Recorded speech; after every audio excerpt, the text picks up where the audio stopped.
بسم اللہ الرحمن الرحیم۔ تو میں کہہ رہا تھا کہ آیت نمبر 189 تک ہماری گفتگو ہوئی، تو آیت نمبر 190 وہاں سے بات شروع کرتے ہیں۔ تو جو اسلام کے اندر قتال، جہاد، اس کے احکام رفتہ رفتہ وارد ہوئے۔ ابتدائی اسلام میں ظاہری طور پر اسلام جب کمزور تھا، ذہن میں رکھیں یہ کمزوری ظاہری طور پر تھی، حقیقت میں کوئی کمزوری نہیں، رب کا دین ہے۔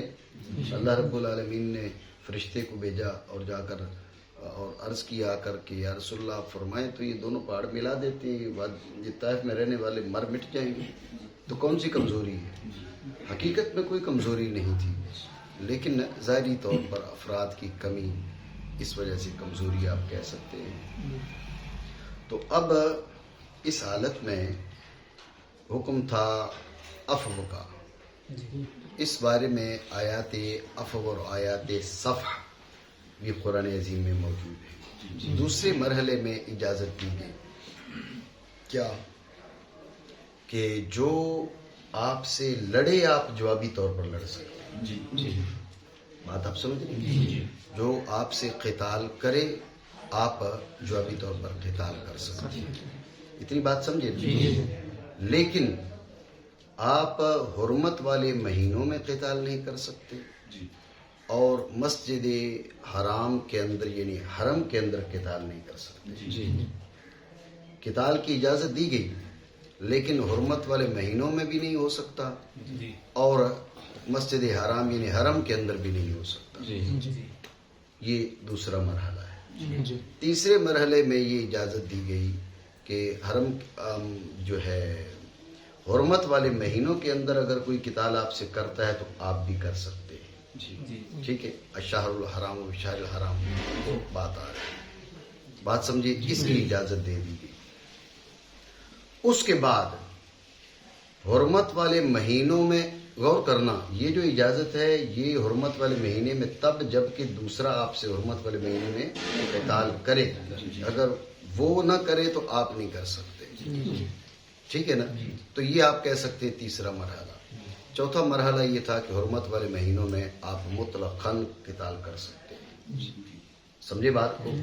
لیکن رہا مسئلہ مسجد حرام کا یعنی حرم شریف کا، تو حرم شریف میں اگر اس نے قتال کرنا ہے تو آپ جوابی طور پر کر سکتے ہیں، ورنہ قتال نہیں کر سکتے۔ اب بھی یہ حکم برقرار ہے، بات سمجھے؟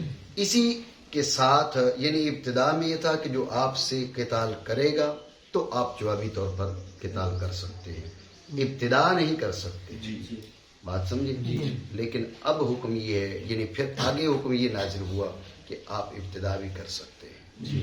یہ مسئلہ اہم ہے، پہلے مسئلہ سمجھ لیں، پھر آیات کی نشاندہی میں کرتا ہوں۔ آپ از ابتدا قتال کر سکتے ہیں۔ ہمارے بعض حضرات کا یہ سوچنا ہے کہ شاید اسلام کے اندر جو قتال کی اجازت ہے صرف دفاعی ہے، جی، لیکن یہ بات کوئی معقول نہیں ہے۔ آپ سمجھ رہے ہو نا؟ یہ بات کوئی معقول نہیں ہے، یہ درست نہیں ہے۔ اسلام کے اندر جو قتال کی اجازت ہے وہ دفاعی بھی ہے اور ابتدائی بھی ہے۔ اب آپ کہیں، اب آپ نے کیا کیا؟ آپ نے اسلام کا دفاع کرنے کے لیے کہا وہ جی یہ کیسے ہو سکتا ہے کہ بھئی ابتدائی طور پر کیسے ہو سکتا ہے؟ جگہ دے، رستہ دے،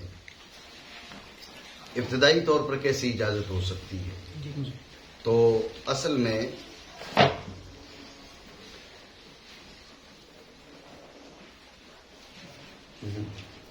سمجھے آپ کہ اسلام کے ان حضرات نے، جو حضرات کہتے ہیں جی اسلام کے اندر فقط ایک قتال کی اجازت ہے اور وہ دفاعی، وہ اصل میں اسلام کا دفاع کرنا چاہتے ہیں، کیونکہ اسلام کے خلاف گفتگو کرنے والوں نے کہا جی یہ دیکھیں جی اسلام تو مذہب سیف ہے، تلوار ہے، فلاں ہے، فلاں ہے، جی۔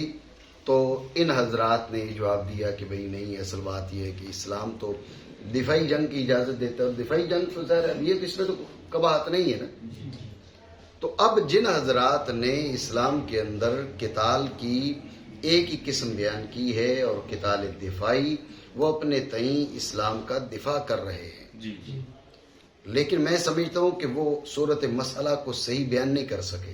جی میں آپ کے سامنے ایک سادہ سی مثال رکھتا ہوں جس سے آپ کو اندازہ ہو جائے گا کہ قتال دفاعی کے ساتھ ساتھ قتال ابتدائی عقل کہتی ہے صرف جائز نہیں ضروری ہونا چاہیے. اللہ نہ کرے آپ یہاں سے باہر جاتے ہیں، کوئی آدمی آپ سے لڑ پڑتا ہے، بلا وجہ لڑ پڑتا ہے، تو آپ جواب دیں گے نہیں دیں گے؟ کوئی عقل مند کہہ سکتے نہیں آپ چپ کر کے کھڑے رہیں کہ میں تو کچھ نہیں کرتا، میں تو بڑا امن پسند ہوں. بھئی امن پسند ہے تو سر پھڑوا لے، تو امن پسند ہے تو پھر جان دے دے. یہ تو کم عقلی ہے نا جی، یہ کون سی امن پسندی ہے؟ اب آپ جواب دیں گے یہ ہے دفاعی. یہ کیا ہے؟ دفاعی. آپ گئے باہر، اس بندے نے آپ کو کچھ نہیں کہا، آپ نے دیکھا وہ اپنے بیٹے کو ایسا پیٹ رہا ہے، ڈنڈے سے مار رہا ہے، اور بچہ چھوٹا ہے. کی ہوگی کوئی بچے نے غلطی، لیکن آپ دیکھ رہے ہیں مار مار کے اس نے بچے کو لہو لہان کر دی ہے، چھوڑ ہی نہیں رہا. آپ دیکھ رہے ہیں بچہ مر جائے گا. اب آپ کھڑے ہیں، آپ کہہ رہے ہیں میں نے تو زیادہ سے زیادہ دفاعی کام کرنا ہے، یہ بچے اپنے کو مار رہا ہے، میرا کیا لینا دینا ہے. اب جو آدمی ادھر آگے پیچھے کوئی عقل مند گزرے گا وہ آپ کو کہے گا کیسا ہی بیوقوف آدمی ہے، جیسا ظالم آدمی ہے، اس کے دل میں احساس نہیں ہے. وہ بچہ مر رہا ہے اور یہ دیکھو چپ کر کے کھڑا ہے. لوگ بولیں گے نہیں بولیں گے؟ تو اب ایسی حالت میں آپ کو اس کا ہاتھ پکڑنا چاہیے نہیں پکڑنا چاہیے؟ جی کوئی بندہ کہ نہیں ایسے، اچھا آپ نے ہاتھ پکڑا وہ آپ کو سیدھا ہو گیا جی، تو پھر جوابی طور پہ 2-4 چمانٹے آپ کو مارنی چاہیے. اس کو نہیں ماریں گے تو وہ باز نہیں آ رہا. ٹھیک ہے، تو اصل سمجھے کہ ایک قتال دفاعی ہے ایک ابتدائی ہے. دفاعی تو وہ ہے کہ آپ پہ حملہ ہوتا ہے، آپ اپنا دفاع کرتے ہیں. ابتدائی یہ ہے کہ آپ پہ نہیں کرتا، وہ ظلم کر رہا ہے. جہاں وہ بیٹھا ہے وہ ظلم کر رہا ہے. یہ میں نے بچے کی مثال اس لیے دی، بھئی اس کا اپنا بچہ ہے، وہ جانے اس کا کام جانے، لیکن کیوں وہ جانے اس کا اپنا کام جانے؟ ایک حد ہوتی ہے نا. اولاد کے ساتھ بھی ایک بادشاہ ہے، وہ اپنی جو رعایا ہے اس پر حکومت کرتا ہے، اس کی ایک لمٹ ہے، اس کی حد ہے. یہ بات نہیں ہے بھئی جس کو چاہ آگ میں ڈال دی، جس کو چاہ اس کے گلے پہ چھری پھیر دی. وہ ان کو نہ مذہبی آزادی ہے نہ جینے کی آزادی ہے. اپنی جو رعایا ہے ان کو اس نے غلام بنا کے رکھا ہوا ہے. تو ایسی حالت میں اس خلق خدا کو ظلم سے نجات دلانے کے لیے آپ کے پاس طاقت نہیں تو آپ کو کوئی نہیں کچھ کہے گا. آپ کے پاس طاقت ہے، آپ اس خلق خدا کو ظلم سے نجات نہیں دلاتے تو اب آپ اللہ کے بھی مجرم ہیں، آپ مخلوق کے بھی مجرم ہیں. میری بات سمجھ رہے ہو؟ اب بھائی دوسرے ممالک میں جناب جہاں پر مسلمانوں پر ظلم ہو رہا ہے، آپ اپنے ہاتھ پہ ہاتھ رکھ کے بیٹھے نہیں جی کون سا پاکستان پہ کسی نے حملہ کیے. ارے پاکستان پہ کسی نے حملہ نہیں کیا، تمہارے پاس پاور ہے. جب پاور ہے تو تمہیں کرنا پڑے گا، مظلوم کو ظلم سے نجات دلانا پڑے گی. بات آپ سمجھ رہے ہو؟ تو اس بات کو آپ ذہن میں رکھیں کہ ایک ہی صورت بیان کرنا قتال کی، جہاد کی، اور صورت دفاعی. کچھ لوگ سمجھتے ہیں کہ ہم اسلام کا دفاع کر رہے ہیں، لیکن اس میں اسلام کا دفاع نہیں ہے. اسلام کا دفاع اس لیے اس انداز میں بھئی اسلام ظالم کا ہاتھ روکتا ہے، اسلام ظالم کے ہاتھ کو پکڑتا ہے. ہاں ظالم کے ہاتھ کو پکڑنے کی پاور ہوگی آپ کے اندر تو پھر آپ مخاطب ہوں گے بھئی اب آپ ہاتھ پکڑے. اگر آپ کے اندر طاقت نہیں ہے، بھئی وہاں پر 10 بندے ہیں، وہ 1-2 بندوں کو پیٹ رہے ہیں اور آپ سمجھ رہے ہیں کہ میں کمزور آدمی ہوں، ان کے ہاتھ میں اسلحہ ہے، اب آپ وہاں پر جا کے ان سے لڑنے کی کوشش کریں گے تو وہ آپ کو بھی پیٹیں گے. اب تو آپ کے اندر طاقت نہیں ہے، سمجھے، یہ اور صورت حال ہے. لیکن آپ کے اندر طاقت ہے تو اب اہل عقل اہل شرع سارے کہیں گے کہ یار دیکھو تماشا دیکھ رہا ہے اور ظالم کو روک سکتا ہے، روک نہیں رہا. سمجھے بات کو؟ تو اس لیے یہ بات غلط ہے کہ اسلام نے فقط ایک ہی جہاد کی اجازت دی ہے، یہ بات درست نہیں ہے. اسلام قتال دفاعی اور قتال ابتدائی دونوں کی اجازت دیتا ہے، بلکہ دونوں کا حکم دیتا ہے. بات سمجھے ہو؟ لیکن وہ قتال جو باعث فساد ہو، محض فساد کے لیے ہو، اس کی اجازت نہیں ہے، اس کی اجازت نہیں ہے. بات سمجھے نہیں سمجھے؟ تو بات یہ میں نے مراحل آپ کو بتا دیے. اسلام کے اندر جو ہے وہ جہاد کی مشروعیت کے جو مراحل ہیں ان کا آپ کو بیان آپ کے سامنے رکھا. اب آپ دیکھیں وَقَاتِلُوا فِي سَبِيلِ اللَّهِ الَّذِينَ يُقَاتِلُونَكُمْ وَلَا تَعْتَدُوا. یہاں پر تو حکم تھا کہ صرف ان سے لڑو جو تم سے لڑ رہے ہیں. سمجھے نا؟ ان سے لڑو. وقاتلوا فی سبیل اللہ الذین یقاتلونکم، جو تم سے لڑے ان سے لڑو. یہ مرحلہ آپ کو بتایا، اس کا اس میں بیان ہے. ولا تعتدوا ان اللہ لا يحب المعتدین، حد سے تجاوز نہ کرو کیونکہ جو حد سے تجاوز کرتے ہیں رب ان کو پسند نہیں فرماتا. ٹھیک ہے. وَاقْتُلُوهُمْ حَيْثُ ثَقِفْتُمُوهُمْ وَأَخْرِجُوهُمْ مِنْ حَيْثُ أَخْرَجُوكُمْ، تم جہاں ان کو پاؤ تم ان کو قتل کرو، انہیں مارو. ٹھیک ہے.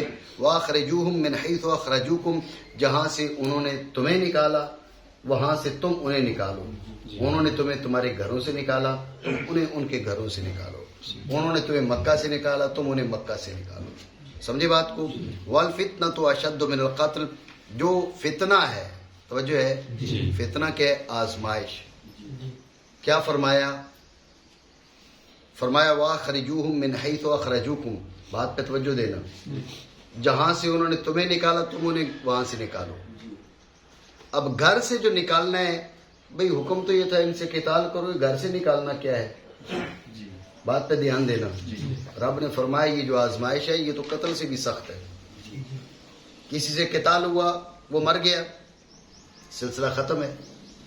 آپ نے اس کو گھر سے نکال دیا، ساری زندگی وہ جو ہے وہ در بدر کی ٹھوکریں کھاتا رہا، یہ زیادہ مشکل ہے اس کے لیے. ایسا نہیں ہے؟ یہ فتنہ بمانا آزمائش. آزمائش جو ہے جب انسان آزمائش میں پڑ جائے تو یہ قتل سے زیادہ شدید ہے. مرنے کی بھی تکلیف ہے لیکن اس کی تکلیف ایک بار ہوتی ہے اور ختم ہو جاتی ہے. انسان آزمائش میں پڑ جائے تو روزانہ مرتا ہے. اس لیے فرمایا والفتنۃ اشد من القتل. سمجھے؟ ولا تقاتلوهم عند المسجد الحرام حتى يقاتلوكم فيه فإن قاتلوكم فاقتلوهم كذلك جزاء الكافرين فإن انتهوا فإن الله غفور رحیم. توجہ ہے آپ کی؟ تو میں نے آپ کو بتایا کہ مسجد حرام کے پاس قتال کی اجازت نہیں. مسجد حرام کے پاس سے مراد ہے حرم شریف. حرم شریف میں قتال کی اجازت نہیں، لیکن رب نے فرمایا کہ اگر وہ تم سے قتال کرتے ہیں فَإِن قَاتَلُوكُمْ وَلَا تُقَاتِلُوهُمْ عِنْدَ الْمَسْجِدِ الْحَرَامِ حَتَّى يُقَاتِلُوكُمْ فِيهِ، تم مسجد حرام کے پاس ان سے قتال نہ کرو الا کہ وہ تم سے لڑیں. اگر تم سے وہاں پر حرم کے اندر قتال کرتے کفار تو اب آپ وہاں قتال کر سکتے ہو. جی ذہن میں رکھنا، حرم شریف کسی کے لیے حرم کے اندر قتال کی اجازت نہ ہوئی سوائے رسول اللہ صلی اللہ تعالی علیہ وآلہ وسلم کے. آپ کو ایک لمحے کے لیے اجازت دی گئی تھی، کچھ دیر کے لیے، فتح مکہ کے موقع پر. سمجھے؟ تو فتح مکہ کے موقع پر اجازت دی گئی. آپ علیہ الصلوۃ والسلام نے پھر بتا دیا لوگوں کو کہ اس ایک ساعت کے لیے مجھے قتال کی اجازت ہوئی تھی اور اس کی حرمت واپس آ گئی ہے جیسے پہلے تھی. اب بھی قیامت تک کے لیے کوئی آدمی میرے قتال کو حجت بنا کر حرم کے اندر قتال نہیں کر سکتا. یہ خصائص رسول سے، خصائص مصطفیٰ سے بات آپ سمجھے.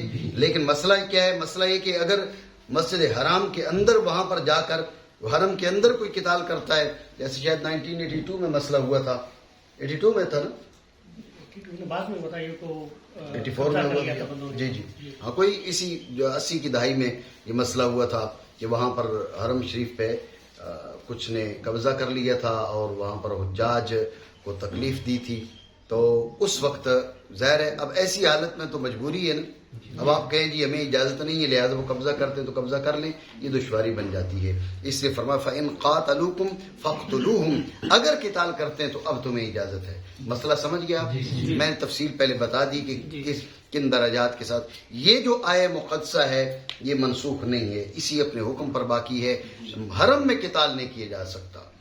حرم میں قتال اسی طرح منع ہے جیسے پہلے منع تھا، الا کہ اگر کوئی حرم میں قتال کرتا ہے تو اب جوابی طور پر قتال کیا جا سکتا ہے. لیکن قتال سے مراد یہ نہیں ہے کہ آپ حج کرنے جاتے ہیں، عمرہ کرنے جاتے ہیں، دو حاجی آپس میں لڑ پڑتے ہیں، دونوں قصوروار ہیں. یہ قتال نہیں ہے، یہاں پر کفار سے قتال مراد ہے. سمجھے بات کو؟ فَإِنِ انْتَهَوْا فَإِنَّ اللَّهَ غَفُورٌ رَحِيمٌ، اگر وہ رک جاتے ہیں، باز آ جاتے ہیں اور توبہ کر لیتے ہیں تو اللہ رب العالمین بخشنے والا ہے. وَقَاتِلُوهُمْ حَتَّى لَا تَكُونَ فِتْنَةٌ وَيَكُونَ الدِّينُ لِلَّهِ، توجہ ہے؟ یہ میں نے آپ کو بتایا کہ آپ از ابتدا بھی قتال کر سکتے ہیں. قتال ابتدائی بھی مشروع ہے، قتال ابتدائی بھی ہو سکتا ہے، لیکن قتال ابتدائی کی حد کیا ہے؟ فتنہ مٹ جائے، دین للہ بن جائے، لوگ اللہ کی عبادت میں مصروف ہو جائیں اور فتنہ مٹ جائے. فتنہ مٹانے کے دیکھو نا، وَقَاتِلُوهُمْ حَتَّى لَا تَكُونَ فِتْنَةٌ، اور قتال کرو ان سے یہاں تک کہ فتنہ رہے ہی نہیں. فتنہ نہ رہے تو اب آپ قتال نہیں کر سکتے. اس کا مطلب کیا نکلا؟ اس کا مطلب یہ نکلا کہ قتال ابتدائی بھی فتنہ مٹانے کے لیے. جیسے میں پہلے بات کر رہا تھا، کوئی آدمی آپ دیکھ رہے ہیں، ایک حکومت ہے وہ اپنی رعایا پر انتہائی ظلم کرتی ہے، لوگوں کو زندہ جلاتی ہے، عورتوں کو زندہ جلاتی ہے یا بلا وجہ قتل کرتے ہیں. تو اب ایسے ظالموں کا ہاتھ پکڑنا عام آدمی کی ذمہ داری تو نہیں ہے. لیکن حکومت ہے، پاور ہے، فوج ہے، اس کے باوجود آپ کہتے نہیں ٹھیک ہے ان کی اپنی رعایا جی وہ ظلم کرتے رہے. بھائی رعایا ہے، انسان تو ہے نا. جب انسان ہے آپ اس ظلم کو روک سکتے ہیں تو آپ اس ظلم کو روکیں. بات آپ سمجھ رہے ہو نہیں سمجھ رہے؟ ٹھیک ہے نا. البتہ فتنہ مٹ جائے تو فرمایا اب جو ہے وہ اب پھر قتال نہیں ہو سکتا. کیوں؟ اب جب فتنہ ہی نہیں ہے تو اب قتال تو فساد کے لیے ہوا نا. بات آپ سمجھ رہے ہو نہیں جی؟ وَقَاتِلُوهُمْ حَتَّى لَا تَكُونَ فِتْنَةٌ وَيَكُونَ الدِّينُ لِلَّهِ، اور دین اللہ کے لیے ہو جائے. بات پہ توجہ دیں. دین اللہ کے لیے ہو جائے، دین اللہ کے لیے ہو جائے. اس کے ایک معنی یہ ہے، اس کے ایک معنی یہ ہے کہ سارے مسلمان ہو جائیں، سارے مسلمان ہو جائیں. یعنی جب تک ساری انسانیت مسلمان نہیں ہوتی تب تک آپ ان سے قتال کرتے رہیں.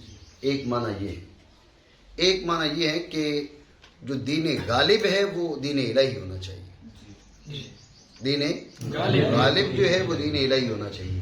یعنی حکومت جو ہے، غلبہ جو ہے وہ دین الہی کا ہونا چاہیے.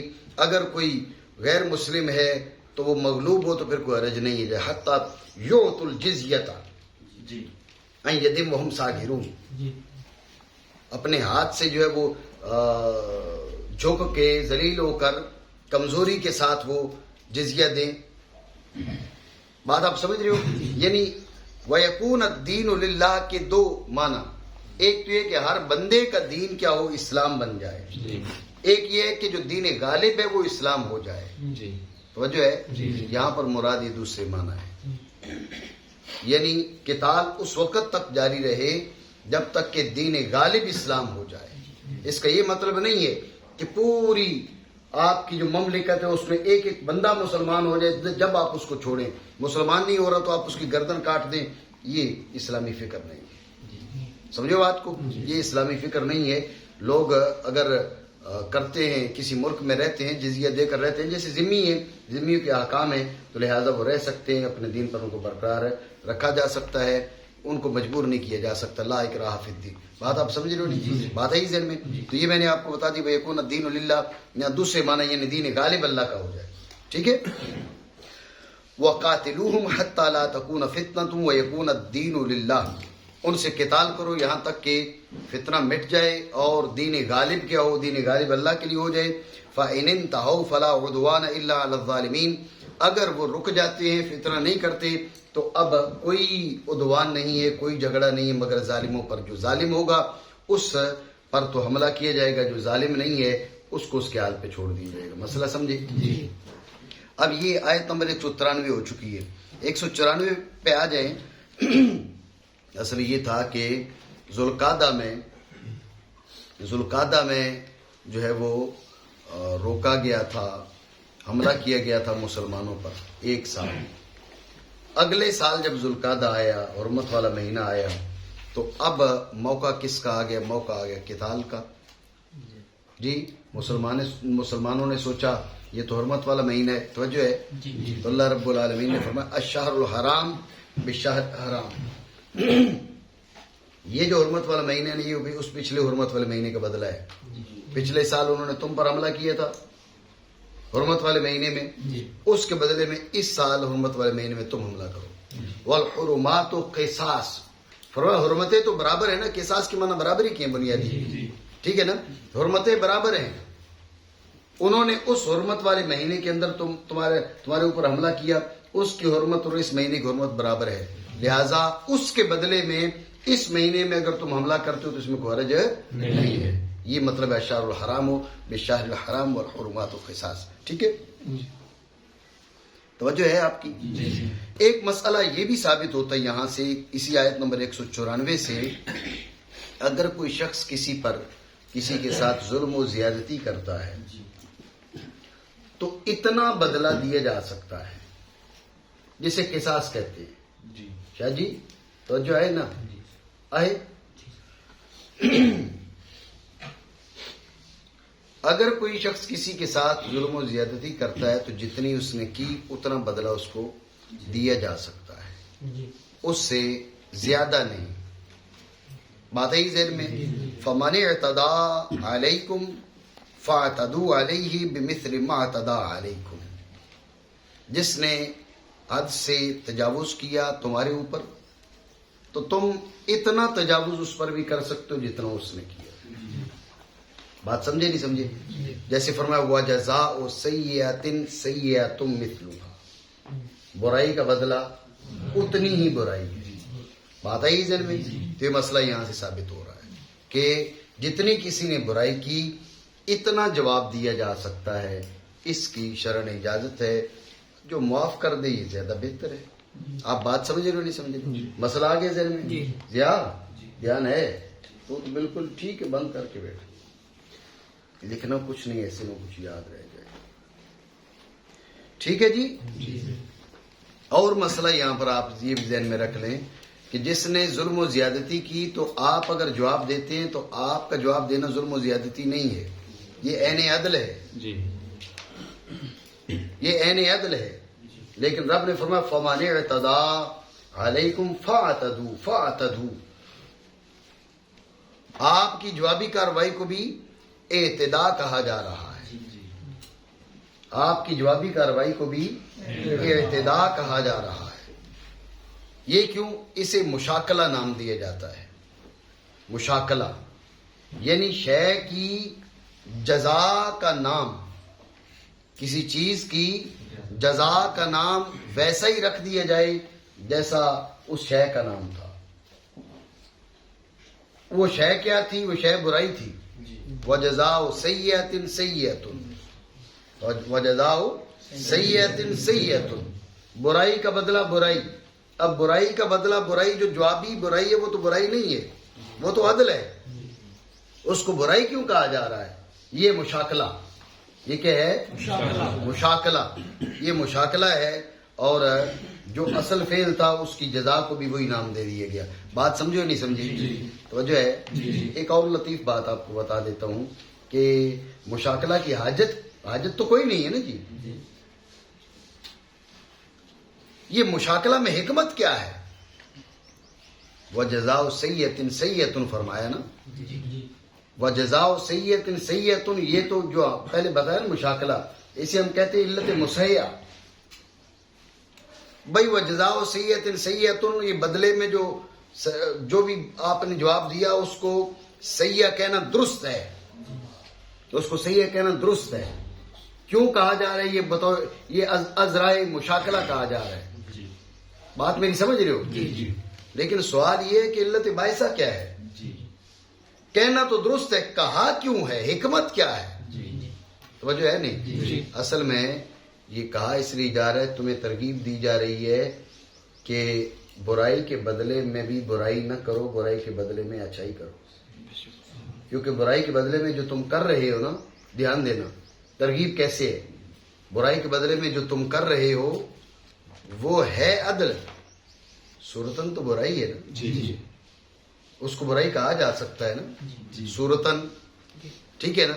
تو دیکھو جو تم کر رہے ہو ہے عدل, لیکن صورتاً برائی ہے. رب نے بھی برائی بولا ہے صورتاً. وَجَزَاءُ سَيِّئَةٍ سَيِّئَةٌ فَمَنِ اعْتَدَىٰ عَلَيْكُمْ فَاعْتَدُوا عَلَيْهِ. بھائی جو تم کر رہے ہو صورتاً تو برائی ہے, تو بہتر نہیں ہے جو صورتاً برائی اسے چھوڑ دو. اسے چھوڑ دو گے تو کیا ہو جائے گا؟ یہ تمہاری طرف سے عفو اور درگزر ہوگا, معاشرہ اس میں بہتری آ جائے گی.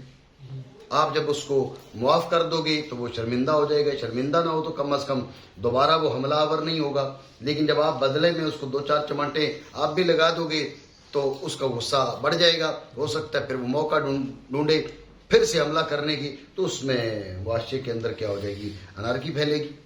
بات آپ سمجھ رہے ہو نہیں سمجھ رہے؟ تو میں نے 2 باتیں یہاں پر بتائی ہیں. ایک تو یہ ہے کہ اعتداء کا بدلہ ہے عدل, لیکن اعتداء کہا جا رہا ہے تو اعتداء کے جواب کو اعتداء, سیاح کے جواب کو سیاح کہنا ہے بطور مشاکلہ ہے. بلاغت کے اندر اس کا بیان موجود ہے. ٹھیک ہے, ایک چیز بتائی. دوسرا, اس کو کہنے میں حکمت کیا ہے, یہاں مشاکلہ اختیار کرنے میں کیا حکمت ہے. یہاں مشاکلہ اختیار کرنے میں حکمت یہ ہے, اس بات کی ترغیب دی جا رہی ہے کہ ہو سکے تو معاف کر دو, کیونکہ جو تم کام کرو گے حقیقتاً تو برائی نہیں ہے, صورتاً تو ہے نا, اسی لیے رب بھی اس کو برائی فرما رہا ہے. صورتاً ہے تو کیا ہی اچھا ہو کہ صورتاً برائی بھی تم چھوڑ دو. نہیں سمجھو بات کو کیا جی. فمن اعتدى عليكم فاعتدوا عليه بمثل ما اعتدى عليكم واتقوا الله واعلموا ان الله مع المتقين. اور پرہیزگار بنو, تقوی اختیار کرو, حد سے مت بڑھو, اور یہ جان لو کہ جو حد سے نہیں بڑھتا رب کی اس کو معیت نصیب ہوتی ہے. توجہ ہے, یہ آیت نمبر 194 ہوگی. آیت نمبر 195 پہ آ جائیں.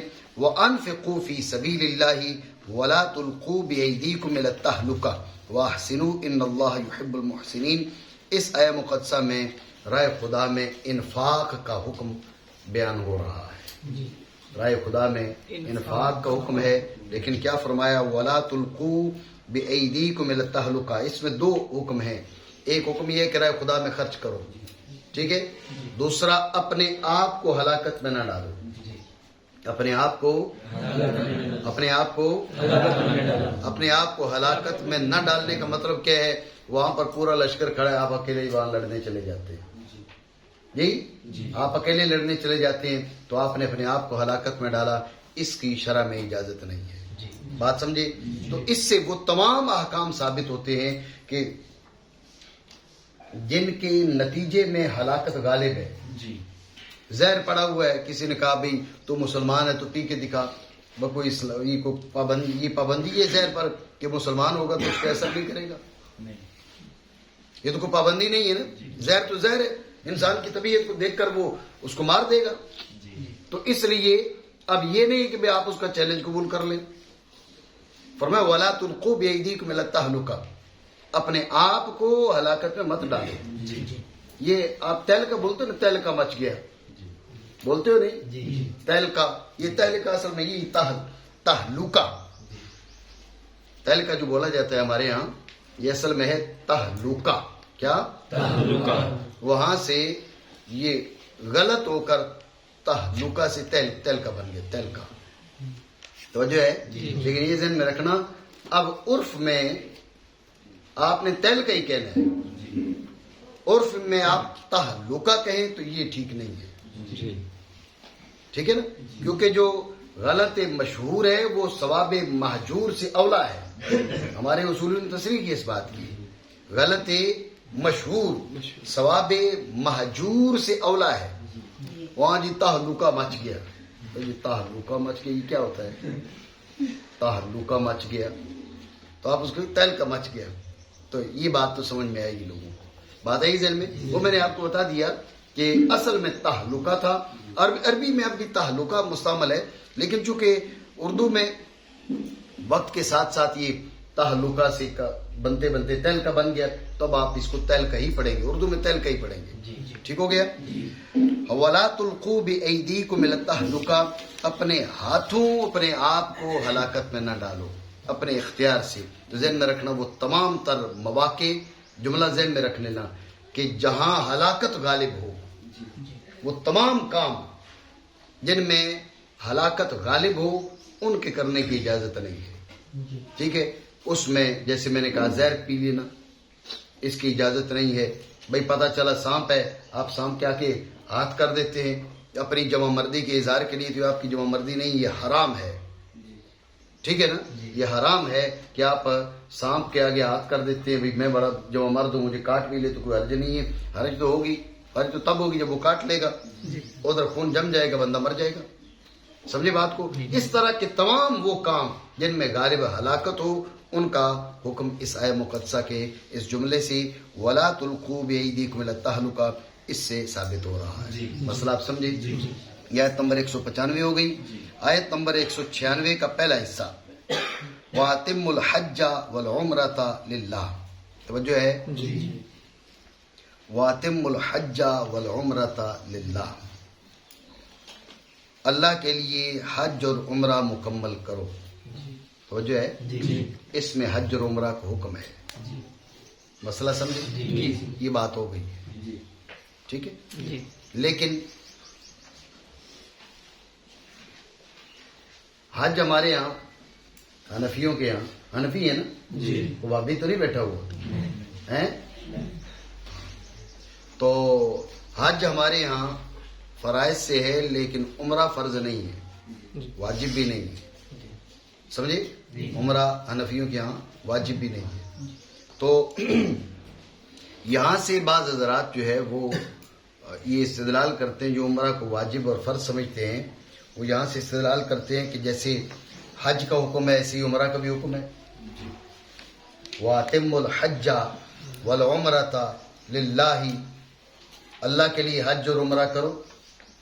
تو حج فرض ہے تو ساتھ ہی عمرہ کا حکم ہے, تو عمرہ کیسے فرض نہیں ہے؟ بات سمجھے؟ جی یہ ان حضرات کا استدلال ہے جو کہتے ہیں بھئی عمرہ بھی فرض ہے, عمرہ بھی واجب ہے. مسئلہ آپ سمجھے نہیں سمجھے؟ ٹھیک ہے. تو اب ہم کیا جواب دیتے ہیں؟ ہم جواب یہ دیتے ہیں کہ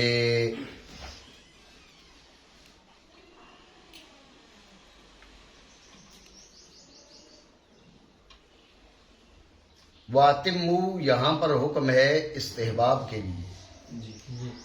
حکم کس کے لیے؟ استحباب کے لیے. یہاں پر فرض کی بات ہی نہیں ہے, یہ امر وجوب کے لیے ہے ہی نہیں. سمجھے؟ یہ امر وجوب کے لیے نہیں ہے. تو یہاں پر جو بیان ہے وہ ہے حج بھی, حج کرنے کا اور عمرہ کرنے کا یہ حکم استحبابی ہے. بات آ گئی ذہن میں؟ اب ان کا استدلال گیا. وہ کہیں گے پھر جو ہے آپ حج کا وجوب کہاں سے ثابت کرتے ہیں؟ ہم نے کہا حج کا وجوب ہم دوسری جگہ سے ثابت کرتے ہیں. وَلِلَّهِ عَلَى النَّاسِ حِجُّ الْبَيْتِ. وہاں سے وہاں پر صرف حج کا بیان ہے, عمرہ کا بیان ہی نہیں. جواب بنا نہیں بنا؟ ٹھیک ہو گیا. دوسری بات یہ ہے کہ رب نے یہاں پر یہ نہیں فرمایا کہ حج کرو اور عمرہ کرو, حجوا واعتمروا, یہ نہیں فرمایا. فرمایا وَأَتِمُّوا, پورا کرو. دونوں جملوں میں فرق ہے, توجہ ہے آپ کی؟ حجوا واعتمروا, حج کرو اور عمرہ کرو, یہ اور ہے. وَأَتِمُّوا الْحَجَّ وَالْعُمْرَةَ, حج اور عمرہ پورا کرو. یہاں پر حج اور عمرہ کرنے کا نہیں, حج اور عمرہ پورا کرنے کو حکم دیا جا رہا ہے. حج اور عمرہ پورا کرنے کو حکم مطلب یہ ہے کہ شروع تو تم کر چکے ہو, اب اس کو پورا کرو. حنفی کہتے ہیں کہ نفلی عبادت شروع ہو جائے, توجہ رکھنا, نفلی عبادت آپ نے شروع کر دی تو اب آپ پہ پورا کرنا ضروری ہے. نفلی عبادت شروع کر دی تو پورا کرنا ضروری ہے. بعض دیگر فقہا کے نزدیک نفلی عبادت شروع کر دی جب بھی پورا کرنا ضروری نہیں ہے. ہم کہتے ہیں یہ ہمارے اس موقف کا بیان ہو رہا ہے, ہمارے موقف کو ثابت کر رہی, جو ہم کہتے ہیں کہ نفلی عبادت شروع کر لی تو اب پوری کرو. وَأَتِمُّوا الْحَجَّ وَالْعُمْرَةَ لِلَّهِ, حج اور عمرہ پورا کرو, حج اور عمرہ پورا کرو. یعنی شروع تو تم کر چکے ہو. اگر ہوتا نا حجوا واعتمروا, پھر حج اور عمرہ کے وجوب کی بات ہوتی, جیسے امام شافعی فرماتے ہیں بھائی حج بھی فرض ہے اور عمرہ بھی واجب ہے. بات آپ سمجھ رہے ہو؟ یہاں پر تو ابتدائی حج اور ابتدائی عمرہ کی بات ہی نہیں ہے, آپ استدلال کر ہی نہیں سکتے. یہاں پر بات ہو رہی ہے حج اور عمرہ کو پورا کرنے کی, حج اور عمرہ کو پورا کرنے کی. پورا تب کریں گے جب شروع کریں گے. تو شروع آپ نے اپنی مرضی سے کی, یہ نہیں نفلی حج اور نفلی عمرہ. سمجھے بات کو؟ نفلی حج اور نفلی عمرہ. اب نفلی عبادت آپ شروع کر چکے ہیں، فرمایا کہ وہ اتموا، اب پورا کرنا ضروری ہے. تو لہٰذا یہ بھی ہمارے موقف کی دلیل ہے، اور وللہ علی الناس حج البیت وہ بھی ہمارے ہی موقف کی دلیل ہے. بات آپ سمجھے؟ ٹھیک ہو گیا. یہ تو قرات جو ہمارے سامنے ہے اس کے حساب سے ایک اور قرات بھی ہے، وہ ہے وَأَتِمُّ الْحَجَّ وَالْعُمْرَةُ لِلَّهِ. وَأَتِمُّ الْحَجَّ وَالْعُمْرَةُ لِلَّهِ. یہ ایک قرات کا بیان ہے، یہ نہیں کہنا وہ غلط پڑھ رہا ہے. ٹھیک ہے نا؟ صادق کہ میں حافظ ہوں. سائیں نے جن والعمرۃ للہ کے بجا والعمرۃ للہ پڑھا. یہ ایک اور قرات ہے، اس میں العمرۃ مبتدا ہے، للہ یہ اپنے متعلق سے مل کر خبر بن جائے گا. اب غور کرنا، واتم الحج، حج پورا کرو. یہ حج کا وجوب ثابت ہو گیا، فرضیت ثابت ہو گئی. کا عمرہ رب کی ذات کے لیے ہے، تمہاری مرضی ہے کرو، تمہاری مرضی ہے نہ کرو. والعمرۃ للہ، عمرہ کرو تو وہ بھی ذات خدا بندی کے لیے کرو، لیکن اس کا وجوب نہیں. یہ باقاعدہ قرات ہے، والعمرۃ للہ. واتم الحج والعمرۃ للہ. بات آپ سمجھے؟ ٹھیک ہو گیا. یہ حج اور عمرہ اس کا بیان آ گیا. ایک اور بھی معنی چلو یہاں سمجھ لو، ایک معنی اور بھی ہے، وَأَتِمُّ الْحَجَّ وَالْعُمْرَةَ لِلَّهِ. اصل میں حج ہے 3 قسم کا، حج افراد، حج قران اور حج تمتع. کون کون سا؟ حج افراد، حج قران اور حج تمتع. سمجھے بات کو؟ وَلِلَّهِ عَلَى النَّاسِ حِجُّ الْبَيْتِ، حج افراد. توجہ ہے؟ وَلِلَّهِ عَلَى النَّاسِ حِجُّ الْبَيْتِ، وہ حج افراد، یعنی حج کا احرام باندھا، پورا کر کے آپ واپس آ گئے، یہ حج افراد ہے. حج قران یہ ہے کہ حج اور عمرہ دونوں کا احرام باندھا، حج اور عمرہ دونوں کا اکٹھے احرام باندھا. سمجھے بات کو؟ حج تمتع کیا ہے؟ حج تمتع یہ کہ پہلے عمرہ کا احرام باندھا، گھر سے عمرہ کا احرام باندھا، اشہر حج میں چلے گئے، عمرہ کے افعال پورے کر کے، طواف کر کے، سعی کر کے احرام کھول دیا، اور یوم ترویہ تک بغیر احرام کے وہیں پر آپ رکے رہے. 8 ذوالحجہ تک وہیں پر بیٹھے رہے. 8 ذوالحجہ کو یا اس سے 1-2 دن پہلے آپ نے حج کا احرام باندھ لیا. بات آپ سمجھ رہے ہو نہیں؟ ٹھیک ہو گیا. یہ حج تمتع. یہ کیا ہو گیا؟ حج تمتع. تو حج 3، حج افراد، حج قران اور حج تمتع. وَلِلَّهِ عَلَى النَّاسِ حِجُّ الْبَيْتِ، یہ ہو گیا حج افراد. یہ آگے دیکھیں،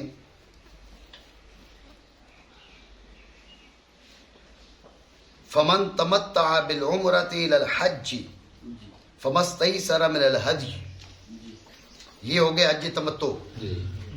ایک رہ گیا نا حج قران، وہ یہ ہے وَأَتِمُّ الْحَجَّ وَالْعُمْرَةَ لِلَّهِ. وَأَتِمُّ الْحَجَّ وَالْعُمْرَةَ لِلَّهِ، حج کو عمرہ کے ساتھ کرو. واو میت کی نہیں سمجھے؟ واو منما ہوتی ہے نہیں ہوتی؟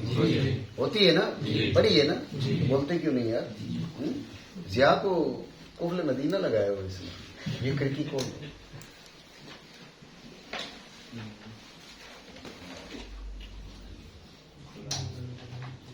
اللہ کرے آج کھل جائے. ارے ادھر دوسری طرف سے دعا. توجہ ہے آپ کی؟ وَأَتِمُّ الْحَجَّ وَالْعُمْرَةَ لِلَّهِ، حج کو عمرہ کے ساتھ پورا کرو. اب بھی حکم استحبابی. یہ میں اس لیے کہہ رہا ہوں کہ وہ جو حضرات کہہ رہے ہیں نا جی نہیں یہاں پر حج کا وجوب بھی ہے اور عمرے کا وجوب بھی ہے، تم حج کو فرض مانتے ہو تو عمرے کو فرض کیوں نہیں مانتے؟ ہم نے کہا یہ تو بیان ہی حج قران کا ہے. یہ کس کا بیان ہے؟ حج قران کا. اور حکم ہے برائے استحباب. رب نے برائے استحباب فرمایا کہ تم کیا کرو؟ حج قران کرو. اب وَأَتِمُّ الْحَجَّ وَالْعُمْرَةَ لِلَّهِ کے معنی ہو گئے حج قران کرو. کیا معنی ہو گئے؟ حج قران کرو. تینوں حج کا بیان ہو گیا نہیں ہو گیا؟ توجہ ہے. یہ وَأَتِمُّ الْحَجَّ وَالْعُمْرَةَ لِلَّهِ پر ہم نے گفتگو کی. ٹھیک ہے. ایک ہوتا ہے محصر. کیا ہوتا ہے؟ محصر، صاد کے ساتھ، سین کے ساتھ نہیں، محصر. ایک آدمی نے احرام باندھا، اس کو دشمن نے روک لیا، بیماری نے روک لیا، کوئی مسئلہ بن گیا اور وہ حج یا عمرہ، ذہن میں رکھنا محصر حج میں بھی ہوتا ہے، عمرہ میں بھی ہوتا ہے، تفصیل بیان کروں گا تو بات آگے نہیں چلے گی، وہ کتب فقہ میں اس کی تفاصیل موجود ہیں، میں تو صرف اشارات کر رہا ہوں۔ تو محصر کا حکم کیا ہے؟ محصر کا حکم یہ ہے کہ وہ قربانی بھیجے، جانور بھیجے قربان ہونے کے لیے حرم شریف، اور حرم شریف میں جا کر وہ قربانی ذبح ہو، وہ جانور ذبح ہو، ادھر وہ جانور ذبح ہو۔ اب یہ کیا کر سکتا ہے؟ اپنا سر منڈوا سکتا ہے، احرام سے باہر آ سکتا ہے، وجہ ہے، لیکن اگلے سال پھر اس کی ادائیگی ضروری ہے۔ عمرہ تھا تو جب بھی، حج تھا تو جب بھی، یعنی محصر کا حکم کیا ہے؟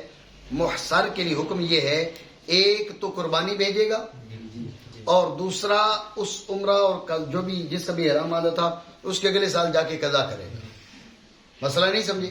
ایک حکم ہے قربانی بھیجے گا اور دوسرا قضا کرے گا، یہ قربانی کا اس کو بیان ہے، ٹھیک ہے؟ اب آپ دیکھیں فَإِنْ أُحْصِرْتُمْ، یہ وہ محصر کا بیان ہے۔ فَإِنْ أُحْصِرْتُمْ فَمَا اسْتَيْسَرَ مِنَ الْهَدْيِ، جو آسانی ہو، آسانی بکری کی ہے تو بکری بھیج دو، گائے کی ہے تو گائے بھیج دو، اونٹ کی ہے تو اونٹ بھیج دو، ٹھیک ہے بھائی؟ ہم نے بھیج دی، اب کیا کریں؟ فرمایا وَلَا تَحْلِقُوا رُؤُوسَكُمْ حَتَّى يَبْلُغَ الْهَدْيُ مَحِلَّهُ، سر منڈوا نہیں سکتے یا اللہ کب تک؟ فرمایا جب تک کہ قربانی اپنی جگہ پر نہ پہنچ جائے، اس کی جگہ کے حرم شریف جا کر جب تک وہاں نہیں پہنچتی اور وہاں ذبح نہیں ہوتی تب تک تم سر نہیں منڈوا سکتے۔ مسئلہ سمجھ آیا نہیں سمجھا؟ ٹھیک ہو گیا؟ سر میں بڑی تکلیف ہے جی، سر میں دانے نکل آئے ہیں، پریشانی بن گئی ہے، انسان جو ہے وہ نہیں کر پا رہا، وہ مجبوری ہے، سر منڈوانا ضروری ہے جی۔ تو اللہ تعالیٰ نے تو آسانی دی ہے نا، چھوٹ دی ہے نا، تو یہ اس کا بیان ہے۔ فَمَنْ كَانَ مِنْكُمْ مَرِيضًا أَوْ بِهِ أَذًى مِّن رَأْسِهِ فَفِدْيَةٌ مِّن صِيَامٍ أَوْ صَدَقَةٍ أَوْ نُسُكٍ، وجہ ہے نہیں؟ مسئلہ کیا تھا؟ محصر ہے، اب جا نہیں سکتا، حج اور عمرہ پورا کر نہیں سکتا، تو قربانی بھیجے، حج بھیجے، اور جب تک حاجی وہاں جا کر ذبح نہیں ہوتی یہ سر نہیں منڈوا سکتا۔ بھیج دی ہے لیکن سر میں تکلیف ہے، کوئی بیماری ہے، کوئی مسئلہ ہے، اور قربانی تو بھیج دی ہے لیکن ابھی وہاں پہنچی نہیں ہے، یہ مجبوراً تکلیف کی وجہ سے سر منڈوانا چاہتا ہے۔ رب نے فرمایا کچھ روزے رکھ لے، صدقہ کر دے، یا اس طرح کوئی بات، یہ اس کا کفارہ ہو جائے گا، لہذا سر پہلے بھی منڈوا سکتا ہے مجبوری کی حالت میں، لیکن مجبوری کی حالت میں کرے گا تو روزہ، صدقہ، نسک، یہ اس کو حکم ہے۔ مسئلہ آپ سمجھے نہیں سمجھے؟ ٹھیک ہو گیا؟ مسئلہ آگے ذہن میں، یہ محصر کے احکام پورے ہو گئے، ٹھیک ہو گیا؟ اب حج کی جو ایک قسم بیان کی، حج تمتع۔ حج تمتع کو میں نے آپ کو مختصر سا خلاصہ بتا دیا، وہ کیا ہے؟ وہ یہ ہے کہ آپ گھر سے عمرہ کا احرام باندھ کے جائیں، وہاں پر اشہر حج میں حج کا عمرہ کا احرام باندھ کر کے جائیں، عمرہ پورا کریں، عمرہ کا احرام کھول دیں، اس کے بعد یوم ترویہ 8 ذوالحجہ تک جو ہے وہ بغیر احرام کے رہیں، 8 ذوالحجہ کو مکہ سے ہی احرام باندھیں، ٹھیک ہے؟ کس کا؟ حج کا۔ یہ ہے حج تمتع۔ کیا ہے؟ حج تمتع، یہ اس کا بیان ہے۔ فَإِذَا أَمِنْتُمْ فَمَنْ تَمَتَّعَ بِالْعُمْرَةِ إِلَى الْحَجِّ فَمَا اسْتَيْسَرَ مِنَ الْهَدْيِ۔ توجہ رکھیں کہ حج تمتع میں قربانی لازم ہوتی ہے، وہی بیان ہو رہا ہے۔ فَمَنْ تَمَتَّعَ بِالْعُمْرَةِ إِلَى الْحَجِّ، توجہ ہے آپ کی نہیں ہے جی؟ تب تو نہیں گئے؟ تمتع ہے نا جی، نفع حاصل ہو رہا ہے۔ اب حج قران میں تو بڑی پابندیاں تھیں نا، حج قران میں یہاں سے حج اور عمرہ کا احرام باندھا اور سارے افعال حج ادا کرنے کے بعد 10 ذوالحجہ کو قربانی کی، قربانی کرنے کے بعد آپ احرام کھولیں گے۔ 12 15 20 دن 25 دن 1 مہینہ پہلے آپ نکل گئے، پورا یہ مہینہ جتنا بھی ٹائم ہے یہ آپ کو احرام میں رہنا پڑے گا۔ کہ آپ نے 1 حج اور 1 عمرہ ہے، رہے آپ 1.5 مہینہ احرام میں، توجہ ہے؟ وہ کیا تھا؟ وہ تو حج کرام، یہ حج تمتع. یہاں سے عمرہ کرام باندھا، وہاں پر جا کے عمرہ کر کے ٹھیک ہے وہاں مکہ شریف میں بیٹھے رہے بغیر احرام کے. جی یوم ترویہ آیا 8 ذوالحجہ، آپ نے پھر احرام باندھ لیا. اب بیچ میں آپ جو ہے نا وہ احرام کے بغیر آپ نفع حاصل کرتے رہے. نفع کھانا پینا اوڑھنا بچھونا اور بیوی ساتھ ہے تو اس کے قریب جانا، یہ ساری کی ساری اجازتیں آپ کو. بات آپ سمجھ رہے ہو نہیں؟ تو اس لیے اس کو حج تمتع کہا جاتا ہے. بات آئی ذہن میں؟ اب بھی کیا آپ نے حج اور عمرہ ہے، کران میں بھی کیا حج اور عمرہ ہے، لیکن کران میں بڑی پابندیاں تھیں، اس میں پابندیاں اتنی نہیں ہیں. بات آئی ذہن میں؟ لیکن یہ ذہن میں رکھیں، یہ میں اب حج کے تفصیلی احکام نہیں بیان کر رہا نا، تو پھر بھی کچھ نہ کوئی تفصیل ہو جاتی، ورنہ اختصار مطلوب ہے. تو حج تمتع میں آپ جا کے احرام کھول دیں گے، لیکن کب؟ جب کہ آپ قربانی ساتھ لے کر نہ گئے ہوں. قربانی ضروری ہے نا وہاں پر، ساتھ لے کر گئے ہیں تو اب آپ احرام نہیں کھول سکتے. حضور سید عالم صلی اللہ تعالی علیہ وآلہ وسلم آپ قربانی ساتھ لے کر گئے تھے حجۃ الوداع میں. آپ نے صحابہ کو فرمایا آپ لوگ احرام کھول دو. صحابہ نے کہا یا رسول اللہ آپ نے نہیں کھولا. حضور نے فرمایا میں تو ساتھ قربانی لے کر آیا ہوں، میں قربانی لے کر آیا ہوں اس لیے میں نہیں کھول سکتا. تو جو قربانی نہیں لے کر آئے وہ احرام اپنا. سمجھے بات کو؟ حج تمتع میں اگر قربانی ساتھ لے کر گئے تو پھر آپ احرام نہیں کھول سکتے. قربانی ساتھ نہیں لے کر گئے تب عمرہ کر کے احرام کھول دیں، یوم ترویہ کو دوبارہ احرام پہنے. بات سمجھے؟ تو مسئلہ جو یہاں پر بیان ہو رہا ہے وہ یہ ہے کہ حج تمتع میں قربانی لازم ہے. ٹھیک ہو گیا؟ نہیں کر سکے، توجہ ہے نہیں؟ نہیں کر سکے، پیسے ہی نہیں ہیں. شاہ جی آپ کے پاس تو ہے نا، توجہ ہے نا؟ نہیں کر سکے، پیسے نہیں ہیں، قربانی مل نہیں رہی، پیسے تو ہے قربانی نہیں مل رہی. اب حل کیا ہو؟ میں نے تو کر لیے، تمتع کر لیے، حل کیا ہو؟ رب نے فرمایا حال یہ ہے کہ 10 روزے رکھ لو. کیا کرو؟ 3 روزے ایام حج میں. بہتر اس میں یہ ہے کہ 7، 8، 9 ذوالحجہ. کون سا؟ 7، 8، 9 ذوالحجہ. یہ 3 روزے رکھو. وَسَبْعَ اِذَا رَجَعْتُمْ. 7 جو ہے وہ کیا کرو؟ وہ واپس آ کر رکھو. واپس آ کر ادھر آ کر رکھنا ضروری نہیں ہے. مطلب یہ ہے کہ ایام تشریق گزر گئی، احرام آپ نے کھول دیا، آپ حج کے افعال سے فارغ ہو گئے.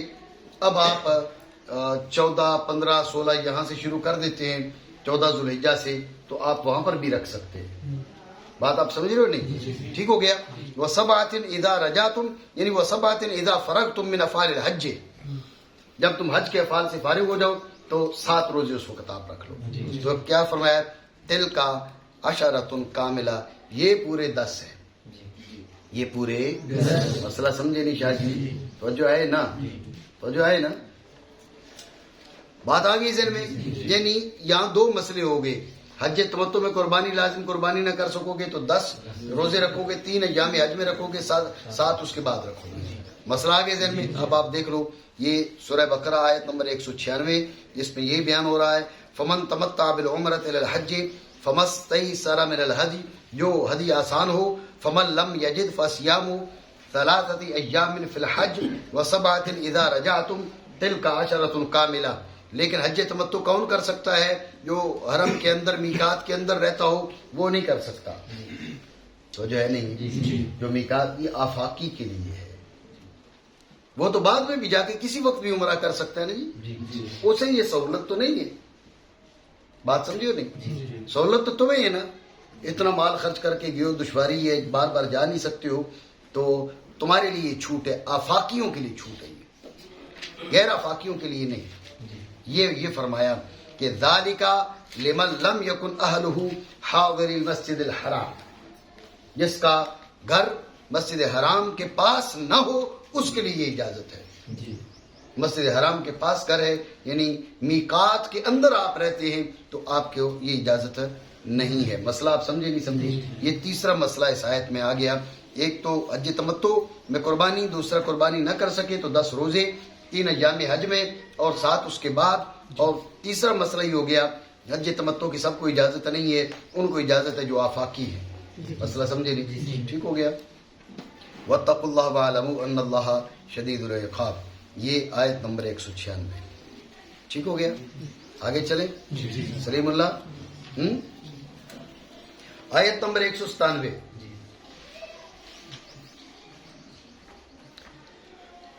حج کا وقت کیا ہے؟ فرمایا الحج اشہر معلومات، حج جو ہے وہ چند مہینے ہیں، اور جو سب کو پتہ ہے حج چند مہینوں میں کیا جا سکتا ہے، سب کو پتہ ہے۔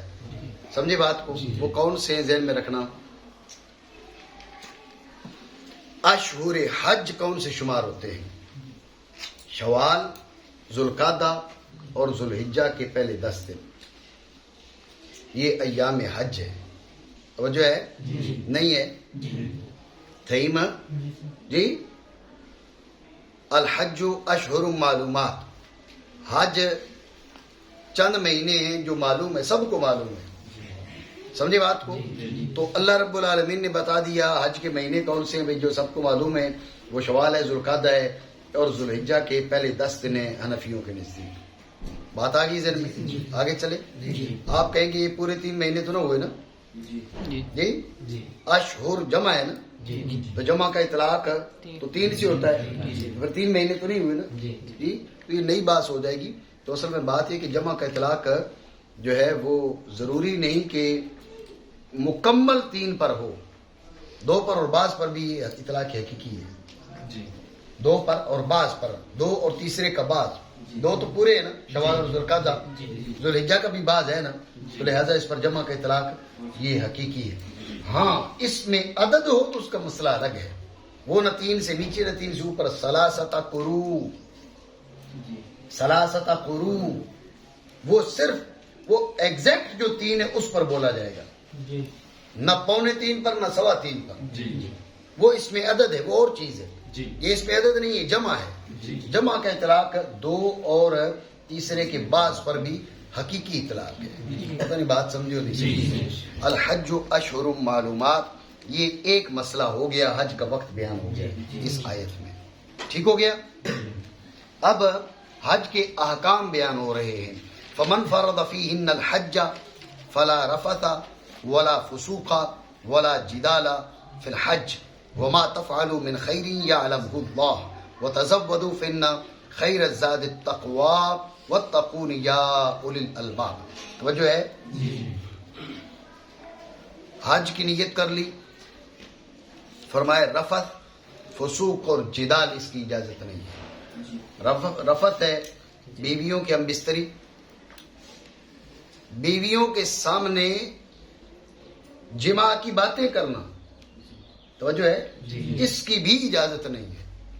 صرف یہ نہیں ہے کہ بیوی ساتھ ہے حج پہ تو بیوی کے ساتھ ہم بستری تو نہیں کرتا، لیکن وہ باتیں کر لیتا ہے، وہ باتیں کرنے کی بھی اجازت نہیں ہے۔